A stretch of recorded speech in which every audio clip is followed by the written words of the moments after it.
భయం పోవాలండి మనకు. ఇప్పుడు ఇదేనండి సిద్ధాంతం. కార్యాలు రెండింటినీ కారణం వ్యాపించిందా లేదా అంటే, ఒక ముంతను ఒక కడవను రెండింటినీ మట్టి వ్యాపించిందా చెప్పు. అవి రెండుగా కనబడుతున్నాయా? ఉపాధుల్లో ఆ రెండు అనే మాట వస్తున్నది, మట్టి అనే దానిలో రెండు అనే మాట రాలేదుగా.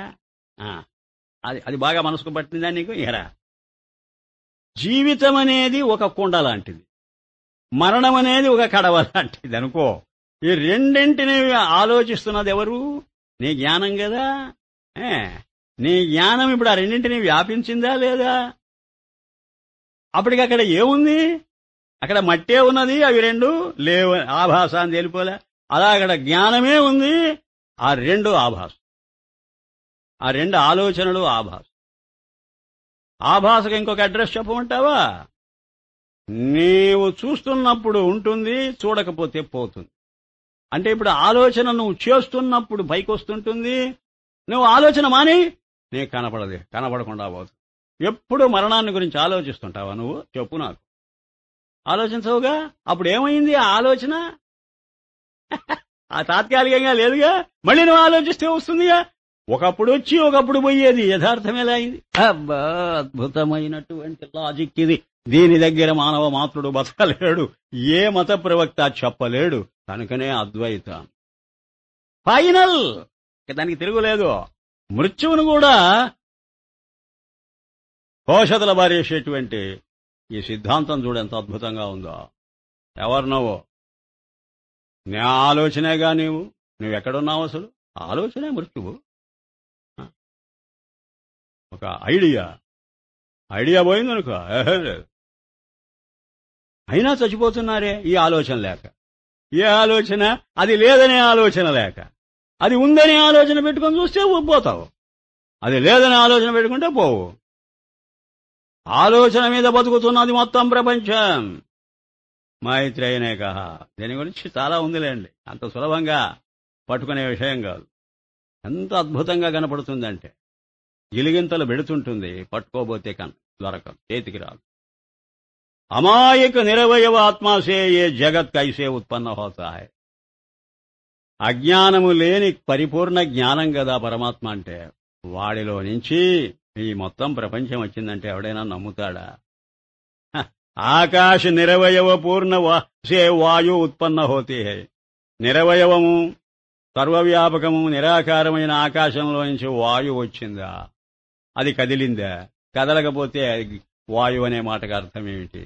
కదలిక లేని దానిలో నుంచి కదలిక ఎలా ఏర్పడ్డది? అదే ఆశ్చర్యం, అదే అద్భుతం, అదే అసలు ఏంటి అనిర్వచనీయమైన విషయం. పరంతు ఉపదేశ యహీ హై జాన్ ఆప్ సహిత్ సర్వహరి హై. అందువల్ల నువ్వు ఒక్కటి తెలుసుకో, నీతో సహా ఈ మొత్తం ప్రపంచం అసలు ఎవరూ ఏర్పడలే. ఇదంతా హరిస్వరూపమే, అంటే పరమాత్మ స్వరూపం. ఆ అద్వైత భావాన్ని గట్టిపడడానికే ఈ సృష్టిని వర్ణించాయి శాస్త్రాలు.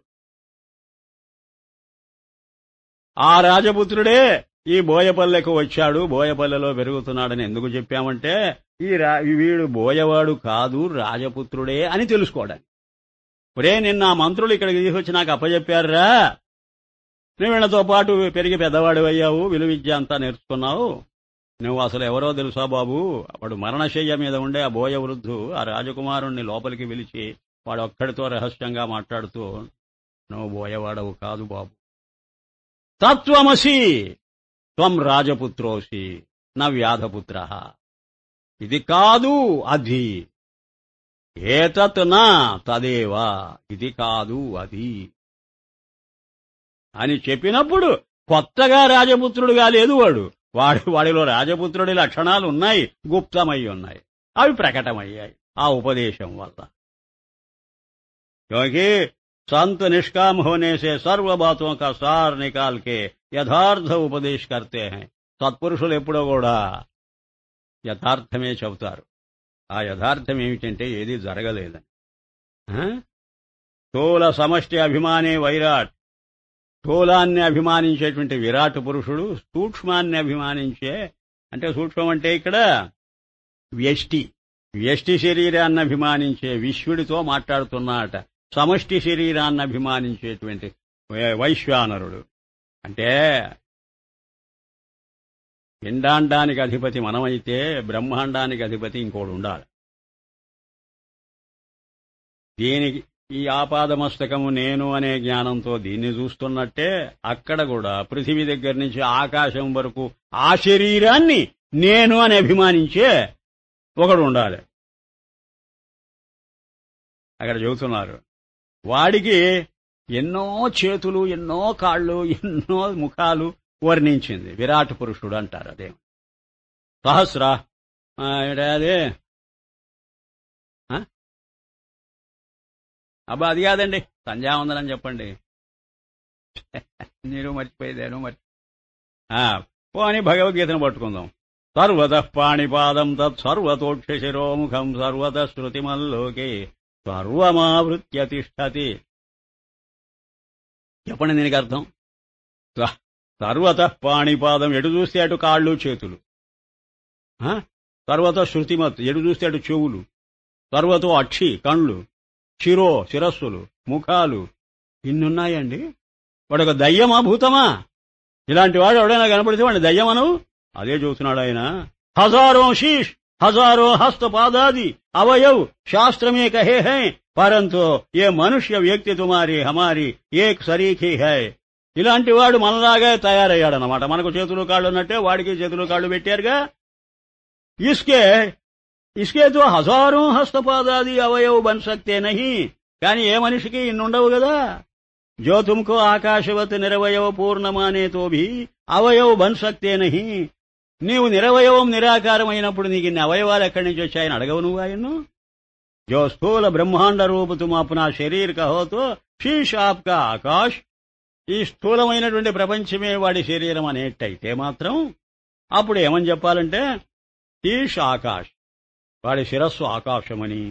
పాదు పాతాళ్, వాడి పాదాలు పాతాళమని. అగ్ని ముఖ, ఆ తేజస్సు అంతా వాడి ముఖమని. దశో దిశ భుజా, దశ దిశలు కూడా వాడు తాచిన చేతులని. ఇత్యాది తుమారే అవయవం కా శాస్త్ర వర్ణన్ కర్తే హై. ఇలాగా శాస్త్రం వర్ణిస్తున్నది. లార్జ్ స్కేల్ మీదనండి అంటుందట శాస్త్రం. ఆ లార్జెస్ట్ స్కేలే తీసుకో, అప్పుడు ఎన్నైనా ఉండవచ్చు కదండి అంటే తోతో భావన మాత్ర. అది కేవలం మన భావన. అసలు అద్వైతి చెప్పవలసిన మాట చెబుతున్నాడు. ఎందుకండి భావన? చిత్తకే ఠహరానే వాస్తే ప్రతీకోపాసన. దానికి ప్రతీకోపాసన అని పేరు. అంటే ఒక రూపము కల్పించుకుని దాన్ని పట్టుకోవడం. విశ్వరూపోపాసన. విశ్వరూపాధ్యాయంలో ఎందుకింత విశ్వరూపం చూపడం అంటే ఇంత విశాలంగా ఉన్నది భగవత్తత్వం అని అర్థం చేసుకోవటానికట. అంతేగాని అన్ని చేతులు కాళ్ళు ఉన్నాయని కాదు. కోయి విచారేతో అవయవ మాల్లోం నహి హోతే. ఇంకా కొంచెం బాగా ఆలోచిస్తే అవయవాలే లేవు. మరి జో మానేతో అగ్ని పాతాళాదియోं से प्रजा की उत्पत्ति हमको नहीं प्रतीत होती. అన్ని అవయవాలు ఈ ప్రజలన్నీ సృష్టించుంటాయండి. అవి సృష్టిస్తే వాటిలాగే ఉండాలి కదండి ప్రజలు కూడా. వాటికి అన్ని తలకాయలుంటే మనకు ఉండాలిగా. కారణగుణాలేగా కార్యంలో ప్రవేశించవలసింది. కారణగుణాలు అన్నుంటే కార్యంలో ఏ కొన్నో ఎలా వచ్చాయి? सर्व वैराट रूप वैश्वानर ने कहा, हे विश्व ईश, जैसे तुम देह की देही हो तैसे मैं ब्रह्मांड रूप देह का देही हूं. ఆయన గట్టిగా నువ్వు నిలదీసి అడిగావంటే పరమాత్మను, ఆయన ఏం జవాబు చెప్తాడో తెలుసా? రే, నీవి దేహానికి ఎలా దేహి అనిపించుకుంటున్నావో నేను ఆ పెద్ద దేహానికి నేను దేహిని అనిపించుకుంటున్నాను రా, అంతకు తప్ప మరేం లేదు. అనంత అది నిజమేనయ్యా. నీకు ఇన్ని చేతులు కాళ్ళు ఎలా? రే, నువ్వు చిన్న దేహాన్ని నమ్ముకొని 2 చేతులు 2 కాళ్ళు దగ్గర పెట్టుకుంటావు అంతేనా? పెద్ద దేహం అంటే నీకు తెలుసా? మొత్తం భూనభోంతరాలంతా వ్యాపించిన శరీరం నాదైనప్పుడు నాకెన్ని చేతులుండాలి, ఎన్ని కాళ్ళుండాలి? ఒక్కసారి ఆలోచించు. ఇదిగో అవి ఎక్కడివండి? మీరిచ్చినవేరా నాకు. అద్భుతం. మీ చేతులన్నీ కలిస్తే నాకు అన్ని చేతులు తయారు కావు, మీ కాళ్ళన్నీ కలిస్తే నాకు ఇన్ని కాళ్ళు రావు. ఎరా అరే, సింపుల్ లాజిక్ రా ఇది. तुम देख अनंत जीवों का समुदाय रूप ही ब्रह्मांड है. ఇంతమంది జీవుల సమూహమే బ్రహ్మాండం అంటే जो तुम्हारे अनंत व्यष्टि जीवों के हस्त पादादि अवयव हैं तो ये सर्व मेरे अवयव हैं మీ అవయవాలు మీవి కావు నా అవయవాలు మీకు పంచిపెట్టా ఒక్కొక్కడికి 2 కాళ్ళు 2 చేతులు నా దగ్గర ఎన్ని కాళ్ళు ఎన్ని చేతులుంటే మీకు 2 ఇవ్వాలో చెప్పు మోగమండి ఇది ఆ ప్రసాదం పళ్ళెంలో ఎంత ప్రసాదం ఉంటే వచ్చిన భక్తాదులకంతా కొంత కొంత పంచిస్తాడా పూజారి ఆలోచించరాదు వాడి దగ్గర ఇంతే ఉంటే ఏంది నీ బొందా నీవు పంచేదేమిటి ఇచ్చేదేమిటి నాకు హాయిగా ఉంటుంది ఇట్లాంటి ప్యాసేజ్ చదువుతుంటే అదే మనకున్న జిడ్డు కడిగేస్తుంటాడు ఒక పక్క ఇంకో పక్క సైన్స్ చెబుతుంటాడు ఇంకో పక్క పూర్వులు చేసిన వర్ణనను సమర్థిస్తుంటాడు ఇది భగవత్పాదులు అన్నమాటే ఇప్పుడు భగవద్గీత భాష్యంలో మన చేతులు కాళ్లే ఆయన చేతులు కాళ్ళని భగవత్పాదులు అన్నమాట ఎంత అథారిటీ ఉండాలి కమలీవాలాకు पादादि अवयव हैं सोई सर्व मेरे अवयव हैं जैसे एक वृक्ष के अवयवों सहित अवयवी का वृक्षाकाश अभिमानी के जो अवयव हैं सोई सर्व वनाकाश अभिमानी के अवयव हैं ఈ వృక్షాలన్నీ ఆకాశానికి అవయవాలో ఆ వనానికి వృక్షాలన్నీ అవయవాలో ఆ వృక్షానికి కొమ్మలు రెమ్మలు పువ్వులు కాయలు అన్ని దాని అవయవాలో అలాగే ఈ మొత్తం ఈ అండపిండ బ్రహ్మాండాలన్నీ వ్యాపించిన ఆ పరమాత్మ శరీరానికి మన శరీరాలన్నీ అవయవాలే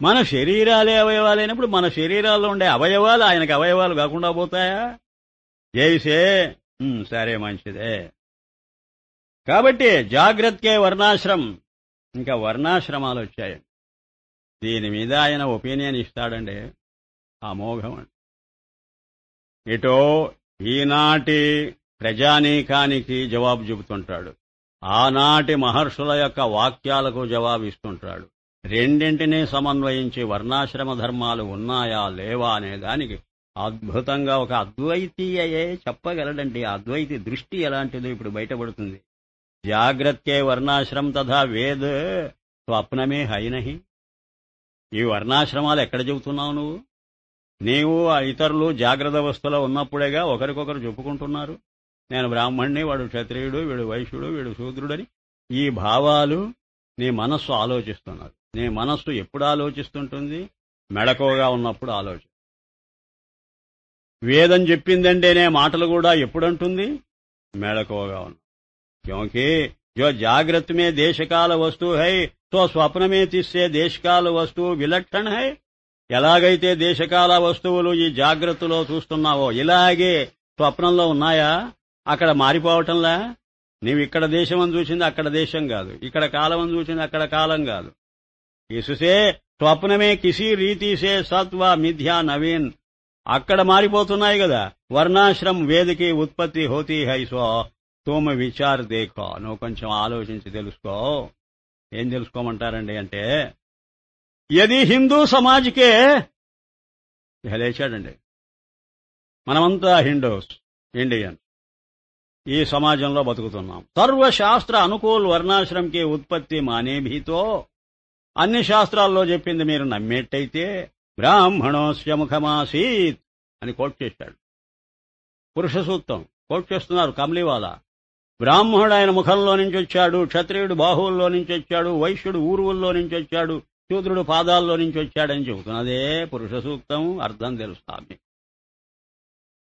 బ్రాహ్మణ ఇస్కే ముఖ హై నాం అర్థం ప్రధాన్ హై ముఖం అంటే ముఖం ప్రధానం కదండి కనుక అది ప్రధానమైనటువంటి జాతి అని చెప్పినట్టుగాలే పంచమీకే అభావ్ హోనేసే ఐదవది లేదు గనుక వాడని చెప్పలేదట పురుష సూక్తంలో ఉత్పత్తి నహి బంతి ताइसे ही రాజన్యాది పదోక అర్థ భీ జాన్ లేనా రాజన్యుడు బాహువులంటే బలం చేతుల్లోనేగా బలం క్షత్రియుడికి బలం ఉండాలి ముఖం అంటే జ్ఞానానికి కదా సీట్ అది జ్ఞానం ఉండాలి ఎడ్యుకేటెడ్ కమ్యూనిటీ అని అర్థం చేసుకో ఒక బ్రాహ్మణుడు ఉండేవాడు దాని నుంచి వచ్చాడని కాదట విద్య అనేది ముఖంలోని విద్యావంతుడెవడో వాడు బ్రాహ్మణుడు బలపరాక్రమాలు ఉన్నవాడెవడో వాడు క్షత్రియుడు గుణకర్మ విభాగశ భగవత్. ఇంకవన్నీ ముడిపెట్టి చెబుతాడు, బ్రహ్మాండంగా ఉంటుంది. అప్పుడే అవలే. వర్ణాశ్రम तथा वेदादि पदार्थों की उत्पत्ति माने तो స్వప్న నరుకి దేహమే ముఖాది అవయవం సే. స్వప్న నరుడి ముఖంలో నుంచి దానిలో నుంచి ఏదైనా పుట్టిందంటే నిజమాది కాదు కదా. అలాగే ఇది కూడా ఆభాసేరా బాబు. తర్వాత వర్ణాశ్రम की उत्पत्ति ముఖాది అవయవం సే దేఖనే మై ఆతి నహి. ఆ అవయవాల్లో నుంచి పుట్టినట్టు నువ్వు చూశావా? ఆ అవయవాలు అసలు ఉన్నాయా? అది ఆభాసే కదా. దృష్ట కల్పనకే అనుకూల్ హి అదృష్ట కల్పన. చూచారా భగవత్పాదులు చెప్పిన మాట ఇది. దృష్టాచ్చ అదృష్ట సిద్ధి. చూచిన దాన్ని బట్టి చూడని దాన్ని ఊహించాలి నువ్వు ఎప్పుడూ కూడా. From the known to the unknown. ఇప్పుడు మనందరి ముఖంలో నుంచి ఏదో జన్మిస్తున్నట్టు, బాహువుల్లో నుంచి జన్మిస్తున్నట్టు నువ్వు చూచావా? చూడలే. చూడకుండా అది ఎలా వర్ణించావు? अन्यथा नहीं की जाती. शास्त्र में भी समष्टि व्यष्टि के सर्व प्रकार से व्यवस्था तुल्य कही है. పిండే జో పిండే స్వయి బ్రహ్మాండే. పిండం ఎలా ఉంటుందో బ్రహ్మాండం అలాగే ఉంటుంది. జో ఖోజే సో పావే. ఏదైనా వెతికితే అదే నువ్వు పొందగలవు. వెతుక్కునేది ఇక్కడ, పొందవలసినది అది. సరే మంచిది. लेन देन रूपी व्यवहार की सुखपूर्वक सिद्धि के लिए तथा संकर वर्ण की निवृत्ति के लिए तथा धर्म न्यूनाधिक की उत्कर्षता और अधर्म की न्यूनाधिक की प्रकर्षता के लिए పెండెంట్లో పేరెంటాలు చేసుకోవాల్సి వచ్చి మంచి గుణాలు ఉండేటువంటి, మంచి వ్యవహారం ఉండేటువంటి గుణము, శీలము, ప్రవర్తన ఇవన్నీ ఉన్న చోట పిల్లల్ని ఇచ్చేవాళ్లు. అది ఆ సంస్కారం లేకపోతే సంకరం అయిపోతుందని భయం. ఆర్యజాతి అలాగా మొదటి నుంచి కూడా వర్ణాశ్రమ ధర్మాలు పాటిస్తూ వచ్చారయ్యా. పురుషోకి సాత్వికి రాజసి తామసి స్వభావంకి అనుసార్ ప్రతివాడికి సత్వగుణమే ఉండదు, రజోగుణం ఉండవచ్చు, రజోగుణమే ఉండదు, తమోగుణం ఉండవచ్చు. కనుక గుణాలను బట్టి, కర్మలను బట్టి క్యారెక్టర్ అండ్ కాండక్ట్ అని పేరు పెట్టాం మేము. గుణం క్యారెక్టరు, కర్మ కాండక్ట్. క్యారెక్టర్ అండ్ కాండక్ట్ అది వేరీ అవుతుంటుంది, ఒకరి నుంచి ఒకరికి మారిపోతుంటుంది. కనుక ఒకే క్యారెక్టర్ కాండక్ట్ ఉండేటువంటి కొంత సమాజం ఏర్పడి వాళ్లలో వాళ్లే వ్యవహారాలు చేసుకుంటూ వచ్చారు. అది మనం కల్పించుకున్నది. అది పరమాత్మ ఎప్పుడో సృష్టి చేసి మనల్ని అందరినీ తయారు చేశారు. అసలు గుణాలనేవి ఆభాస, కర్మల ఆభాస. చాతుర్వర్ణ్యం మయా సృష్టం గుణకర్మ విభాగశ అని చెప్పి ఏమన్నాడు తెలుసా? తస్య కర్తారమపి మాం విద్ధి అకర్తారం. నేను సృష్టించానని అనుకుంటున్నారా ఏమిటి? సృష్టించినా నేను సృష్టించలేదు పోమన్నాడు. ఏమైందప్పుడు? ఎవరెవరి గుణాలను బట్టి, ఎవరెవరి ప్రవర్తనను బట్టి ఏర్పడ్డాయన్నమాట అవి. నువ్వు గుణం మార్చుకో, నీ ప్రవర్తన మార్చుకో, నువ్వు బ్రాహ్మడివి. అందుకే జనక మహారాజు క్షత్రియుడా బ్రాహ్మణుడా? పరీక్షిత్తు క్షత్రియుడా బ్రాహ్మణుడా? పరశురాముడు బ్రాహ్మణుడా క్షత్రియుడా? వాడు క్షత్రియుడు అనాలి మనం. ఎందుకంటే క్షత్రియులను 421 మారు వెతికి వధించిన వాడు ఎంత నిర్మోహమాటంగా, ఎంత కఠినంగా చేశాడా పని. అందుకేగా త్రిపుర రహస్యంలో ఆయన ఎవరు? పరశురాముడికి చెప్పినవాడు దత్తాత్రేయుడు కదా. ఆయన ఏమన్నాడు? నీ రజోగుణం ఇంకా నీకు పోలేదో అంటాడు. అంటే రజోగుణం ఇప్పుడు డామినెంట్ గా ఉంటుందో వాడు క్షత్రియుడు. సత్వగుణం అంత డామినెంట్ గా ఉండదు, వాడు క్షత్రియుడు. సత్వగుణం డామినెంట్ గా ఉండే రజోగుణం తగ్గితే బ్రాహ్మణుడు. రజోగుణము ఎక్కువై తమోగుణం తగ్గితే వైశ్యుడు. తమోగుణం ఎక్కువై రజోగుణం తగ్గితే శూద్రుడు అని ఇలాగా గుణత్రయాన్ని బట్టి, గుణత్రయము పెర్మిటేషన్స్, కాంబినేషన్స్ 4 అవుతాయి. 4 అవుతాయి. ఒకటి తగ్గి ఒకటి హెచ్చి అంటున్నప్పుడు 3, 4 అయ్యాయి. ఆ 4 చాతుర్వర్ణ్యం. అవి ఫిక్స్డ్ కాదు, ఫ్లెక్సిబుల్. అంటే ఏంటి? గుణకర్మలను మార్చుకుంటే మార్చుకో, మేమేం కాదనిలే. దానికి ఉదాహరణలు కోకొల్లలు మన పురాణాల్లో, ఇతిహాసాల్లో. మరి వేదవ్యాస హృదయం ఏమిటి? అసలు వ్యాసుడేగా ఇవన్నీ రచించింది. భగవద్గీత రాసింది వ్యాసుడు కాదు. నేను పూర్తిగా భారతం చూడలేదు కానండి. నేను అదే పనిగా ఈ భారత వైభవం రాసేటప్పుడు కంట్లో ఒత్తి పెట్టుకొని చూశానండి. బాబా, వ్యాసుడంటే ఎవడో అప్పుడు అర్థమైందండి. ఊరికే టేకెన్ ఫర్ గ్రాంటెడ్ గా ఏదో భారతం మనకు తెలుసులే అని కాదండి. నేను రెస్పాన్సిబుల్ గా కూర్చొని వ్రాసేటప్పుడు నేను రీసెర్చ్ చేసే బ్రెయిన్ తో చూడవలసి వచ్చింది. ఆ మోఘం అండి. అబ్బా ఎన్ని చీవాట్లు పెట్టాడండి. యజ్ఞయాగాదులు చేసి అప్పశుహింస బుద్ధుడి వరకు బోక్కర్లేదండి. వ్యాసుడు ఒకడు చాలండి. కొన్ని భాగాలున్నాయి. అశ్వమేధ పర్వం అక్కడ అబ్బా అమోఘం. యజ్ఞం చేశాను చావు కొట్టమన్నాడు ఆయన. ఒకటే మాట. వాడి మీద వీడి మీద నెపం పెట్టి ఆక్షేపిస్తూ వస్తాడు అక్కడక్కడ.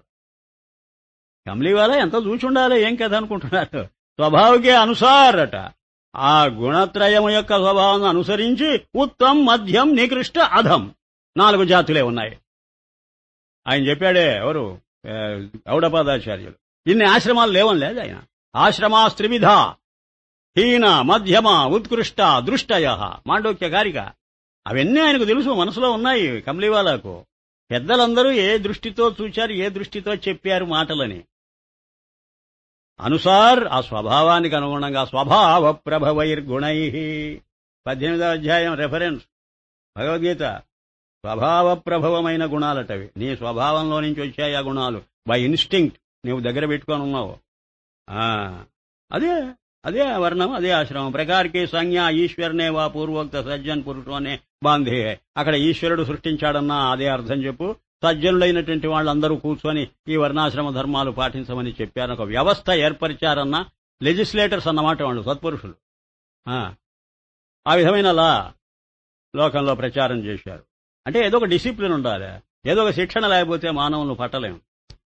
ఉచ్చారణ పూర్వకి ముఖకో శబ్ద ఉచ్చారణ పూర్వకి ఉత్తమాది సంజ్ఞా కల్పన కీ జాతి హై. చూశారు ఎంత బాగా చూస్తున్నాడు. ముఖంలో నుంచి వచ్చారంటే అర్థమట మనసులో ఆలోచన, నోట మాట అట. ఈ రెండేనట ముఖంలో ఉండి. ఆ ఆలోచన గొప్ప ఆలోచన చేస్తే గాని గొప్ప మాట నోట రాదు. ఆ గొప్ప ఆలోచన, గొప్ప మాట మాట్లాడేవాడు గొప్ప సంస్కారవంతుడై ఉంటాడు, వాడు బ్రాహ్మణుడు అనుకో. अवयवों से वर्णाश्रम की उत्पत्ति कही है नहीं और किसी भी समाज के शास्त्रों में ईश्वर के मुखादि अवयवों से ये నీ మత గ్రంథమే కాదు నీకు ప్రమాణం. మరి లోకంలో ఎన్నో సమాజాలున్నాయి, మానవ సమాజాలు. వాటన్నిటికీ గొప్ప గొప్ప మతాలున్నాయి, గొప్ప గ్రంథాలున్నాయి. అక్కడెక్కడైనా చెప్పారా ఈ మాట అని అడుగుతున్నాడు. అది కామన్ అయితే అమెరికా నుంచి ఆస్ట్రేలియా వరకు కూడా ప్రతి మతస్థుడు ఆ మాట చెప్పుండాలి కదా. వర్ణాశ్రమ రూప జగత్కి ఉత్పత్తి కహీ నహీ, ఎక్కడా చెప్పలేదు. తో ఇచ్ఛా అంతఃకరణ మే హై. అయితే మరి శాస్త్రం ఏం చెప్పింది? ప్రాణవుడికి ఇచ్ఛ అంతఃకరణంలో ఉంటుంది. ముఖమే నహీ వా ఇచ్ఛా మాయా మే హై. ఒకవేళ ముఖంలో కాదు, మనసులో కాదంటావా, మాయలో ఉంటుంది. అందులో ఉన్నది మన సంస్కారం అంతా అక్కడ గుప్తమై ఉన్నది. ఇస్సే సర్వసమ్మత సిద్ధాంతే ఠీక్ హోతా హై. కనుక అందరికీ సమ్మతమైన సిద్ధాంతం చెప్పడమే మంచిది. చూచారా? ఠీక్ హై. ఉత్పత్తి సర్వసమ్మత సిద్ధాంత నహీ. ఈ విధంగా జరిగిందని ఎవరూ చెప్పటం లేదు. కింద ఆప్ అప్నే ఘర్కే సిద్ధాంత స్థాపన కర్తే హై. నీ నేటివ్ ల్యాండ్ చెప్పినటువంటిది నువ్వు సిద్ధాంతం అని స్థాపించావు.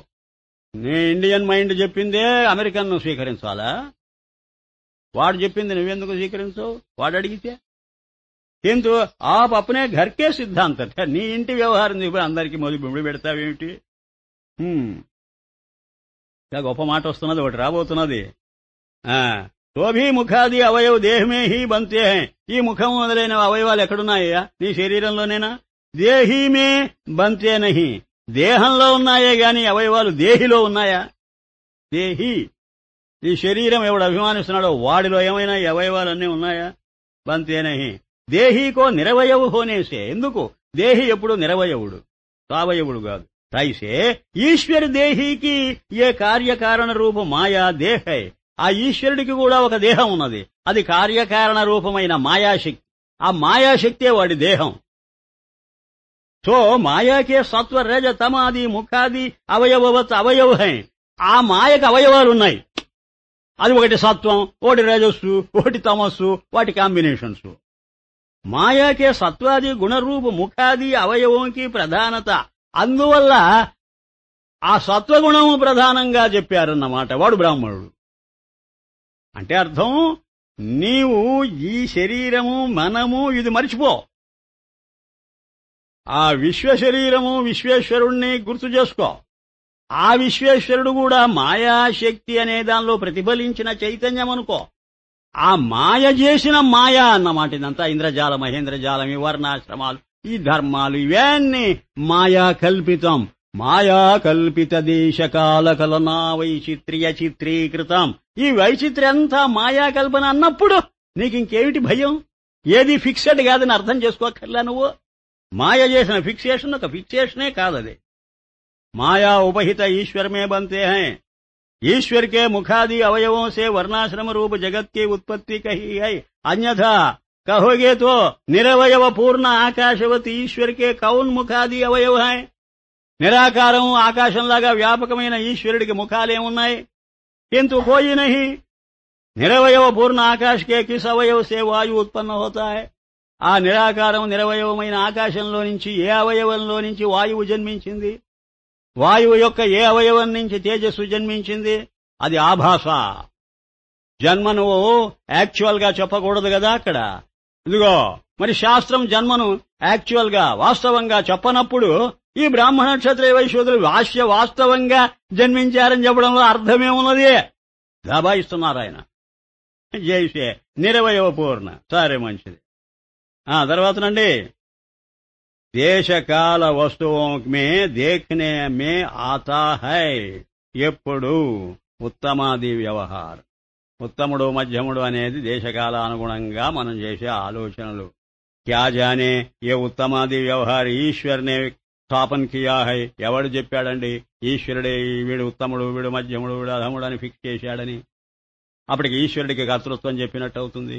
ఈశ్వరుడు కర్తగాడు, సాక్షి తెలుసుకో. వా జీవోనే కియా హై. పోని జీవులు చేశారనుకుందామా? వా అనాది వా సాది వై.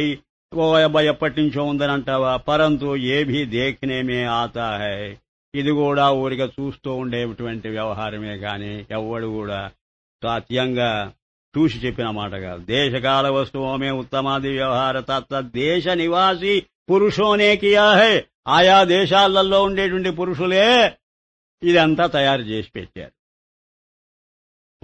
आप अपने सामाजिक पुरुषों ने सर्वदेशकाल वस्तुओं में उत्तमादि व्यवहार स्थापन किया है. సర్వదేశకాల వ్యవహారాలు కూడా ఆయా ప్రాంతాల వారు కొంతకాలం కూర్చొని ఆలోచించి ఒక ధర్మ పరిషత్ అని ఉంటుందట.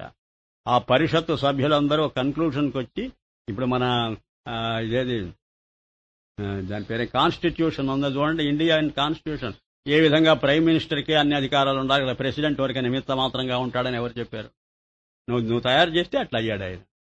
లేకపోతే ఇప్పుడు అమెరికా అయితే ప్రెసిడెంటే సర్వాధికారి. అర్థమైందా? అప్పుడు వేరీ అవుతున్నదిగా, మారిపోతున్నదిగా.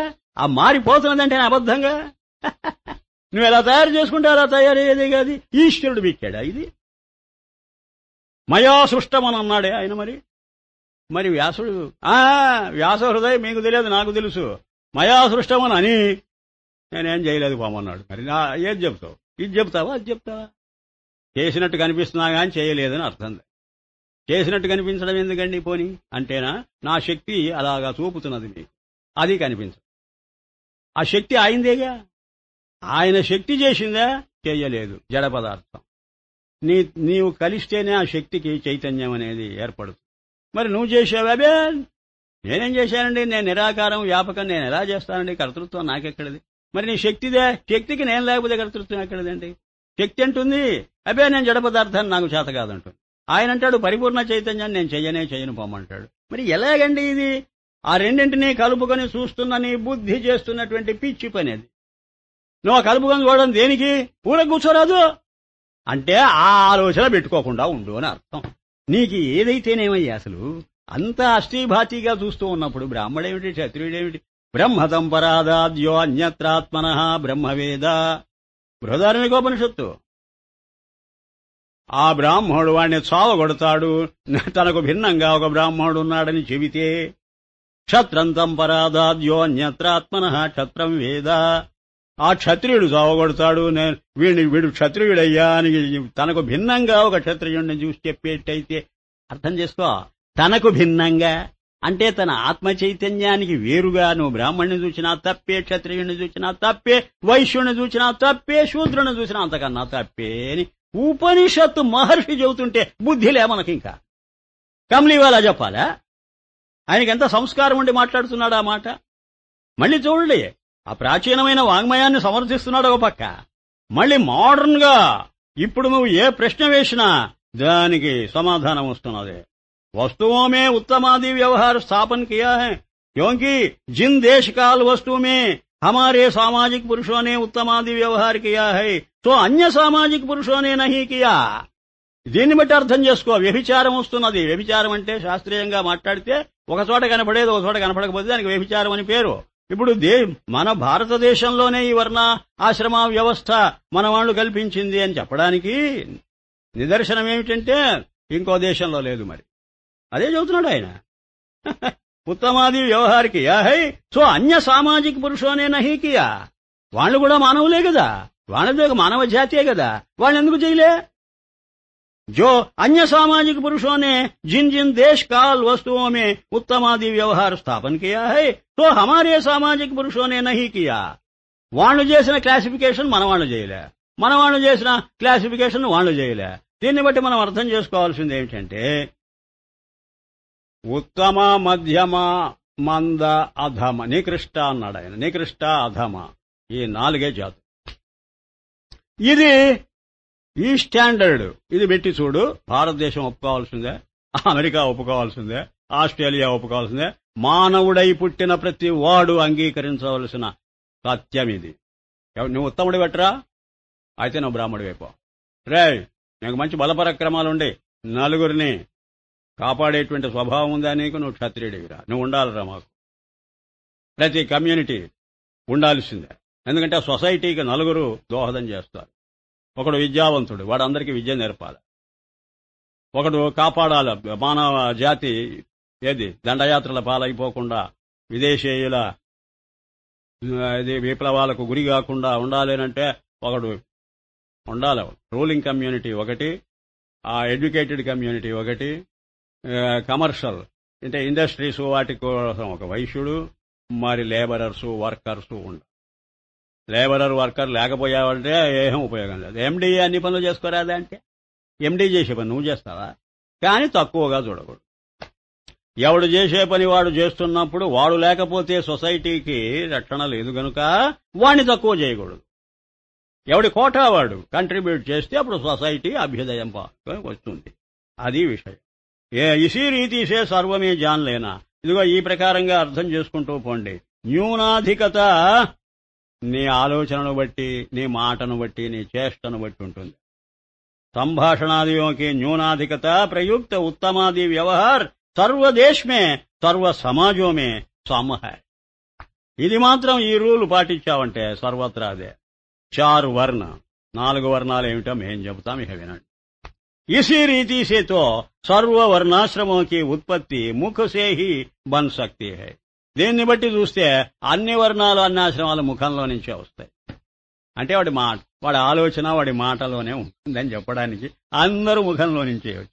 ఈయన ఉత్తమాది పురుషోకే హి పర్యాయ శబ్ద బ్రాహ్మణ క్షత్రియ వైశ్య శూద్ర సాంఖ్య. దాని పర్యాయ పదాలేనట ఇవన్నీ కూడా. అందరి ముఖంలో నుంచి వచ్చినప్పుడు అందరూ ఒకటేననేటువంటి భావం చెప్పుకోవచ్చు. 4 आश्रम, ఇంకా 4 ఆశ్రమాలు ఏమిటంటే इन्हीं पुरुषों में हिंदुओं के समाज में प्रथम विद्या पढ़ने तक ब्रह्मचर्य रखने से ब्रह्मचारी संज्ञा. మొదట్లో చదువుకుంటూ ఉన్నారు కాబట్టి బ్రహ్మచారులనండి. స్టూడెంట్సే బ్రహ్మచారులు, స్టడీ చేస్తున్నారు. ఇంకా ఎవడైనా సరే క్షత్రియుడు స్టడీ చేస్తే వాడు కూడా బ్రహ్మచారియే, వైశ్యుడు స్టడీ చేసిన వాడు బ్రహ్మచారి. అలాంటప్పుడు ఈ వర్ణాలు మాత్రం తేడా ఎందుకు చెప్పావు? అక్కడ బ్రహ్మచర్యం అనేది అందరికీ సమానమేగా. పునః గృహస్థ కర్ణేసే, వాడు పెళ్లి పేరంటం చేసుకుని సెటిల్ అయ్యాడనుకో, వాడు ఎవడైనా సరే బ్రాహ్మడైనా గృహస్థుడే, క్షత్రియుడైనా గృహస్థుడే, వైశ్యుడైనా గృహస్థుడే. గృహస్థీ సంజ్ఞ వన్మే తప్పు కర్ణేసే, ఎక్కడికో దూరంగా వెళ్లిపోయి ఏకాంత ప్రదేశంలో తపస్సు అది చేసుకుంటున్నాడు అనుకో, అంటే తపించే స్వభావం. ఏమిటి సత్యం ఈ ప్రపంచానికి, జీవిత గమ్యం ఏమిటి అనే ఆలోచనతో ఉంటే వాడు వానప్రస్థుడు. और सबको त्याग करने से అన్ని వదిలేసి తన పాటికి దాన్ని వెళ్ళిపోతే వాడు సన్యాస్త. సంజ్ఞా బాంధీ హే, పేర్లు పెట్టుకున్నావు నువ్వు. ये 4 वर्णाश्रमों की संज्ञा सर्व देशों विलायत अన్న देशమే लेंడి. सर्व देशों विलायतों से आप अपने समाज में मुसलमान और अंग्रेज आदि अच्छे पुरुषों ने निज निज देश भाषा के अनुसार कल्पना की हुई. ప్రతి వాళ్ళు ఇలాగే కల్పించుకున్నారు. వారి వారి దేశాలలో కేవల్ నామాంతర్ కా భేద హై, ఊరిక పేరులో తేడా తప్ప సిస్టమ్ ఒకటే. మీరు ఎక్కడైనా అర్థం చేసుకోండి. आप अपने समाज में बेटी పంక్తి ఖాన్ ఫానాది వ్యవహార్ ఇండిపెండెంట్ పేరెంటాల్లో భోజన భాజనాదులలో తేడా వస్తే దాన్ని బట్టి వాడి వర్ణం వాళ్ళకే వాళ్ళు ఇవ్వాలని అనుకున్నారేమో. వాడు శాకాహారి అయి ఉంటాడు, వీడు మాంసాహారి అయి ఉంటాడు. గొడవలు దేనికని సజాతీయమైనటువంటి వివాహాదులే జరిగాయి పూర్వం. అంతే మాట. ఈయన పెద్ద అవధూత. అందరికీ ఇచ్చేటువంటి సలహా చూడండి, చాలా గొప్పగా ఇస్తాడు. जाति समाज के अनुसार उत्तमादि संज्ञा नहीं प्राप्त होती, किंतु धर्म की उत्कर्षता अपकर्षता. ధర్మాధర్మాలను బట్టి చెప్పండి. ఏ తేడా చెప్పినా ఆ జాతి ఆ వర్ణం దాన్ని బట్టి వచ్చిందని అనుకోకండి. ఇప్పుడు కూడాను ఏ వర్ణమైనా సరే ఏదైనా సరే ధర్మమా అధర్మమా రెండే మాటలు. ఏ నహీకి బ్రాహ్మణ్ సే క్షత్రియ నీచ్ హై. అందువల్ల నేను చెప్పే మాట ఏంటంటే బ్రాహ్మడి కంటే క్షత్రియ నీచం అనుకోకండి, क्षत्रिय से वैश्य नीच है అనుకోకండి, वैश्य से शूद्र नीच है. वरन नीच कर्म करने से नीच कहता है. నీచమైన పని చేస్తే వాణ్ణి నీచుడనండి. ఊంచ కర్తవ్య కర్నేసే ఊంచ కహాతా హై. గొప్ప పని చేస్తూ ఉన్నవాణ్ణి ఈజ్ ఎ గ్రేట్ మ్యాన్ అనండి. వాడు ఎవడైనా సరే, which ever community he may belong. భలే బురే కర్తవ్యకే అధీన్ సే ఊంచ నీచ్ హో జాతా హై. మంచి చెడ్డలు చేయడం వల్లనే ఉచ్చ నీచాలనే తేడా వస్తుంది గాని బాబు మరో విధంగా రాదు. నీచ్ ఊంచ్ హో జాతా హై. ఊంచ్ నీచ్ అవుతుందట, నీచ్ ఊంచ్ అవుతుందట. చెడ్డ పని చేస్తే ఈ ఉత్తమ కులంలో పుట్టిన వాడే పనికి మాలవాడు అనిపించుకుంటాడట. మంచి పని చేస్తే నువ్వు చెడ్డ కులంలో పుట్టాడనుకున్నవాడు కూడా వాడు గొప్పవాడవుతాడు. దీనికి అసలు వేదవ్యాస హృదయం ఎంతగా స్టడీ చేశాడో ఈ మహానుభావుడు. మహాభారతంలో కథలన్నీ అంతేనండి, కథలన్నీ అంతే. ఆ ధర్మవ్యాధుడు ఎవడండి? వాడు బోయండి, మాంస విక్రయం చేస్తూ కూర్చున్నాడు. ఒక బ్రాహ్మడండి, వాడి కర్తవ్యం వాడు వదిలేసి వచ్చి ఏదో తపస్సు గిపస్సు అని పేరు పెట్టుకొని వచ్చి ఆ కొంగ దాని వైపు చూసినప్పటికీ అది మాడి మలమల కింద పడిపోతే మళ్ళీ ఒక పతివ్రత ఇంటికి వెళ్ళి భిక్షాందేహి అంటే ఆమె భర్త వస్తే ఆయనకు ఉపచారాలు చేస్తూ కొంచెం ఆలస్యం అయిందట. నేను కనపడటం లేదా నీకన్నాట. అయ్యా మా భర్త గారు వచ్చారండి, వారికి నేను సేవ చేయాలి, నాకంటే నీ భర్త గొప్ప అన్నాట. వీడు ఎవడో చాలా అహంకారిగా ఉన్నాడు అని ఆ కొంగను కాదయ్యో నేను మాడి కింద పడిపోవడానికి జాగ్రత్త అన్నదట. అనేటోటికి హడలి ఆ కొంగకు మాడి కింద పడ్డ విషయం ఈవిడికి ఎలా తెలిసింది? ఏ మీడియా ద్వారా తెలుసుకోగలిగింది? అమ్మా నువ్వు మహానుభావురాలివి, నాకేదో మంచి మార్గం చూపమనంటే అప్పుడు నేను కాదు ఆడదాన్ని, నీకు చెప్పకూడదు, నువ్వు ఎంత చెడ్డ మగవాడివి, నీవే 10 మందికి చెప్పడానికి అర్హత ఉండి పోగొట్టుకున్నావు, మరి నీకు ఇంకో మగవాడి చేత చెప్పిస్తా నేను. వాడేవాడమ్మ ఉన్నాడు, నీకు తెలియదు, ఫలానా ధర్మవ్యాధుడు వాడి దగ్గరగా. అక్కడికి వెళ్ళేసరికి వాడు మటన్ మార్కెట్లో కూర్చోను. వ్యాసుడి యొక్క ఆ అప్రోచ్ ఏమిటి, అసలు ఆయన చెప్పదలుచుకున్నది ఏమిటి, ఎప్పుడు అత్యాశ్చర్యమే. అలాంటి మహర్షులే ఎంత పైకి వెళ్ళగలరు, అంత కిందికి వచ్చి చూడగలరు. ఇంత కింది చూపున్నదో అంత పై చూపు ఉంటుంది. ఆ రెండింటినీ సమన్వయం చేసుకునే బుద్ధి ఉన్నవాడే నన్ను అడిగితే వాడు మహర్షి. ఋషి అంటే అర్థం ఏమిటి? చూపు అనట. అనృషి కురితే కావ్యం ఋషిశ్చకిల దర్శనాత్. ఎవడికి దర్శనం ఉంటే వాడు ఋషి. విజనరీ అని అర్థం. ఆ విజన్ ఉంటేనే మిషన్. విజన్ లేని మిషన్కి అర్థం లేదండి. తేనాశ్చ శ్రవణాత్ తదర్థమననాత్ ధ్యానాచ్చ సంకీర్తనాత్. ఆ ధ్యానమే విజన్, అదే దర్శనం. ఆ దర్శనం ఉన్నప్పుడే ప్రచారం. నీ దగ్గర ఆ దృష్టే లేకుండా నువ్వేం ప్రచారం చేస్తావు లోకానికి? సర్వపురుష్ ఏక కామ్కో నహీ కర్ సక్తే. అసలు ఎందుకు ఇన్ని ఏర్పడ్డాయి అని అడుగుతారా? సర్వపురుష్ అందరూ మానవులు కలిసి ఒకే పని పెట్టుకోలేరు, తెలుసుకోండి. ఆయన ఎంత సైకలాజికల్ గా చెబుతున్నారో చూడండి.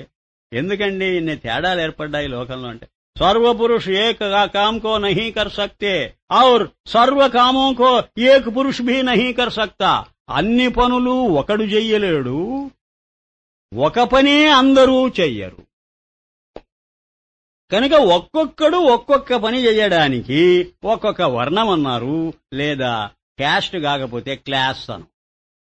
అర్థమైందా? నేను భగవద్గీతలో పుస్తకం చదవండి మీరు. ఈ వర్ణాశ్రమాల మీద ఎంతో ఉన్నది. అమెరికాలో అలాంటి పెద్ద పాశ్చాత్య దేశాలలో క్లాసెస్ ఉంటాయి. అక్కడ క్యాస్ట్ కాదు, క్లాస్ ఉంటుంది. ఏదైతేనే ఆ రూలర్స్ అందరూ ఒక క్లాసా? అదే మామూలుగా ప్రెసిడెంటే వర్కర్ కాదు కదా. చేయమను వాడిని, పని చేయమను. ఒక కార్ఖానాలో నేను చేయను. అయితే నువ్వేమీ చేయవా? ఎందుకు చేయను? దేశాన్ని పరిపాలిస్తా, అది నా పని. వాడిని చేయమని చూస్తాం. వాడిని వచ్చి ఇక్కడ కూర్చోబెట్టమని వాడు ఏమైనా వాడి పొలిటికల్ సైన్స్ తెలుసా, వాడికి అడ్మినిస్ట్రేషన్ తెలుసా అని అడిగితే అర్థమవుతున్నదా? అందుకనే స్వధర్మే నిధనం శ్రేయ పరధర్మో భయావహ. చాలా బాగా ఆలోచించాలి, లోతుకు దిగి, అప్పుడు గాని ఈ విషయం తెలియదు మనకు. కాబట్టి కమ్యూనిటీ అది రూలింగ్ కమ్యూనిటీ. మరి ఎడ్యుకేషన్ వాడే పాఠం చెబుతాడా క్లాసులకు వెళ్ళి? ఎంత ప్రెసిడెంట్ అయితే మొత్తం యూనివర్సిటీ ప్రొఫెసర్ అవ్వడు కాదు. ప్రొఫెసర్స్ ఉంటారు, వాళ్ళు విద్యావంతులు. విద్య అందరికీ పంచిపెట్టాలి. వీడు పరిపాలనా సౌకర్యాలు అందరికీ ఇచ్చినట్టు అందరికీ ఇవ్వాలి. అందరూ సమానమైనది అక్కడ ఆ ఫలితం అనుభవించడంలో. అది ఎవరి ద్వారా వస్తున్నదో వాడు ఒక కమ్యూనిటీ. అట్లాగే ఇండస్ట్రియలిస్ట్ వాళ్ళు వ్యాపారాలు చేస్తుంటారు, అందరూ చేయలేరు. ఆ కమ్యూనిటీ ఉండాలి, లేకపోతే సరుకు అంతా ఎవరికి. మరి వర్కర్స్ లేకపోతే అసలు ఏమీ లేదు. అందుకనే పురుష సూక్తంలో పాదాల్లో నుంచి జన్మించారంటే అర్థం ఏమని చెప్పారో తెలుసా? పరిచర్యాత్మకం కర్మ శూద్రస్య అన్నారు. పరిచర్య అంటే అంతటా తిరగాలట, పాదమే తిరుగుతుంది, ఇంకే తిరగదు. పరిచర్య అంటే ఏంటి? మొత్తం సమాజానికి సేవ చేయాలి వాడు. చేయకపోతే సమాజంలో మిగతా వాళ్ళు తమ తమ పనులు చేయలేరు. ఆధారం పాదం ఎలాగైతే శరీరానికి ఆధారమో, ఇంత గొప్పగా ఉంది ఈ భావం. అలాగే వీడి ఆధారం ఏది? సొసైటీకి, లేకపోతే సొసైటీ నిలవదు. అనేకీ కామ్ హై, అనేకీ పురుష హై. అనేకమైన పనులున్నాయి, అనేకులు కావలసి వస్తుంది పెద్దానికి. ఇస్ వాస్తే జుదే జుదే, వేరు వేరుగా, కామోంకే అనుసారి పురుషోంకి జుదీ జుదీ సంజ్ఞ. ఆ పనులను బట్టి వాళ్లకు ఆ పేర్లు కూడా ఏర్పడ్డాయి. इस वास्ते शास्त्र अध्ययन पूर्वक तथा शास्त्रोक्त कामों के अनुष्ठान पूर्वक पक्षपात रहित और मर्यादा बाहर लोभ रहित उपदेशक पुरुषों की ब्राह्मण संज्ञा. వాడట బ్రాహ్మణ అంటే అర్థం తెలుసా మీకు? శాస్త్రాధ్యయనం చేయాలి వాడికి బాధ్యత ఉన్నది. శాస్త్రోక్త కామోకే అనుష్ఠాన్, ఆ శాస్త్రం చెప్పిన విధులన్నీ నెరవేర్చాలి. పక్షపాతం లేకుండా అందరికీ ఆ విద్య పంచిపెట్టాలి. మర్యాద బాహర్ లోభరహిత్, వాడికి డబ్బు మీద పేరు మీద ఉండకూడదు దృష్టి. ఉపదేశక్ పురుషోంకే, అలా ఉపదేశించి ఇన్స్ట్రక్షన్ ఇవ్వాలి వాడు. Is an instructor. అలాంటి కమ్యూనిటీ అయి ఉండాలి. ఇన్ని షరతులున్నాయి. వైసేహి పక్షపాత రహిత్, చూచారా ప్రతిచోట పక్షపాత రహిత్ అని అంటున్నాడు. ఏ పక్షం మేము అప్హోల్డ్ చేయటం లేదండి. ధర్మపూర్వక్ యుద్ధమే ఉత్సాహి తథా అదాలతీ, అంటే న్యాయం చేకూర్చాలి ప్రజలకు. ప్రజాపాలక్ పురుషోं की क्षत्रिय संज्ञा की है क्योंकि ऐसे शूरों के बिना प्रजा का कल्याण होता नहीं. అలాంటి శూర పురుషులు, వీర పురుషులు లేకపోతే దేశం క్షేమం లేదండి. సివిలియన్స్ మీద వచ్చి పడతారండి. ఇప్పుడు ఆ టెర్రరిస్టులతో వచ్చి అమాయకులను చంపేస్తున్నారు. దేశాన్ని కాపాడేటువంటి క్షత్రియత్వం లేదెవడికి.